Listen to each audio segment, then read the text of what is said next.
Ассалаумағалейкум, арыңызсыздар ағайын. Алдарыңызда дәрігер Жұмадан Жарқынбекұлы. Шығыс медицинасында көп қолданатын емдердің бірі шөп дәрімен емдеу.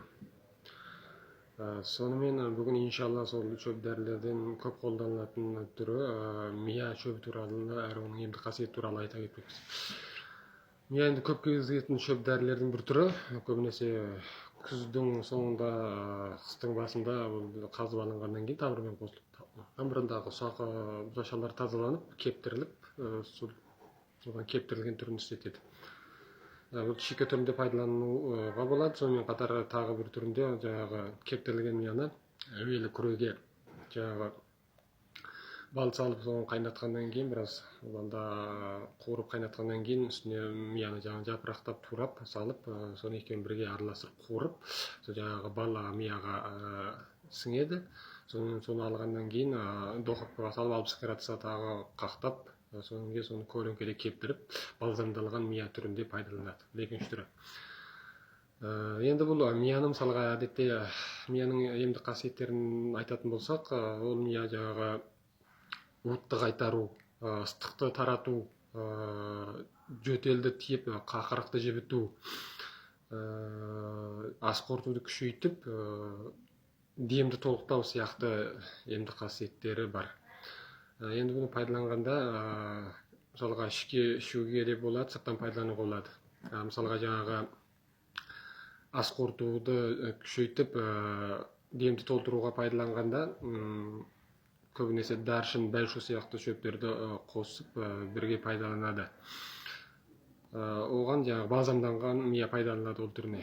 Ал енді жаңағы әртүрлі екінші түрінде мысалға әртүрлі іріңді жараларға, мысалға ауыз алған, ауыз алмаған болсын, айтар болсақ, шиқан, сыдауық, сонымен қатар жұтқыншақтың, тамақтың ауруларына іштен де қабылдауға болады, сырттан да қабылдауға болады. Көбінесе жаңағы ұшқат дейді, қоңыраугүл, сол сияқты шөптерді қосып пайдаланады, немесе өзін жеке пайдалануға да болады.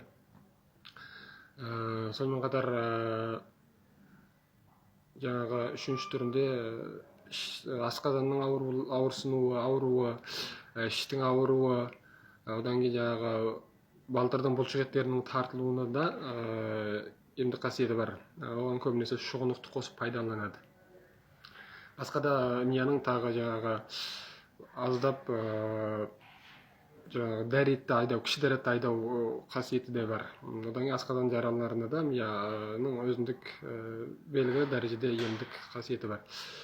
Ал енді көбінесе мияны сол істетілу мөлшері әдетте ішке қабылдауға, мысалға мияны шөбін қайнатқаннан кейін ішуге болады. Енді сол оның мөлшері 3-9 грамм аралығында, көп мөлшерде пайдаланғанда 30-60 граммға дейін пайдалануға болады, ішке қабылдауға жаңағы.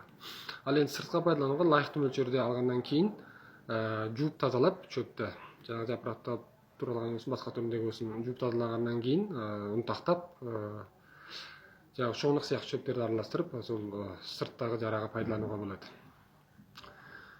Ағайын, енді осы мияның осы қасиеттеріне негізделе отырып, жаңағы жоғарыда айтылған ауруларға үйде жағдайында осындай жеңіл-желпі ем-дом жасауға болады.